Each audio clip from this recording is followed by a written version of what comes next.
I still remember in 5th grade when I picked up my first military history book. It was a fiction book, a historical fiction. I love history. My room is full of newspapers from World War II, just starting from Pearl Harbor all the way to VE and VJ Day. It's so cool to have them in my room like that. My uncle got married this past summer. We wanted to go to the bookstore to grab some summer reading books since we were driving out all the way to Colorado where he lives. And then I went to the history section. I looked over and I saw the big display for Brothers Forever.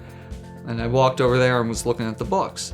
I saw that said Travis Manion and Brandon Looney, and it just really piqued my interest to learn about someone who was in this town and learn more about what he did because I hadn't read about him before.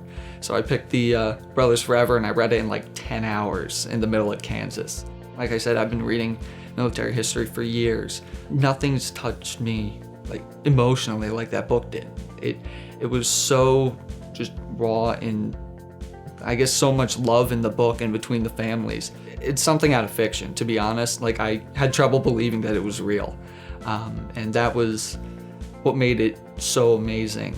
I looked at the book's Twitter page and I tweeted at them and it said that was such a great book, so emotional, thanks to both families for serving, hashtag detailed pride. The book retweeted and favorited my tweet. I thought that was really cool. And then about 2 or 3 weeks later when we got home from Colorado, I was on a run and I got an update on my phone and said R. Manion retweeted and favorited your tweet. And I'm like, holy cow. It felt nice to have her appreciate what I said about her brother and the book.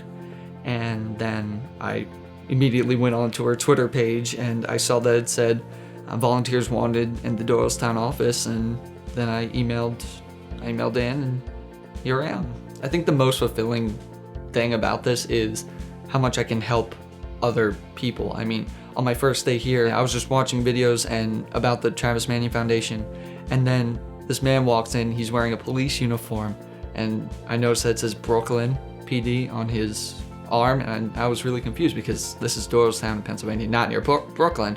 But then I see on his other arm it says 9/11, so it was clear to me that he was in New York on 9/11. I start overhearing his stories about how much he's dealing with right now because he has some illnesses from that day. Out of all the things that he's done, something that struck me the most was that he said that he wasn't suffering at all, that there were people that he should be helping. He didn't want any pity, I guess, or any sympathy. He wanted all that to go to the service members that we have now.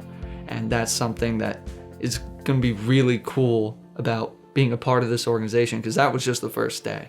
I can't tell you who I'm going to meet in the coming weeks and months. After reading the book, I really saw, and if not me, the new moment in joining this organization, the Travis Manion Foundation, because I basically said to myself, if I want to do this and maybe someone else doesn't, and I should step up and give this organization all the help that it deserves, and certainly deserves everything.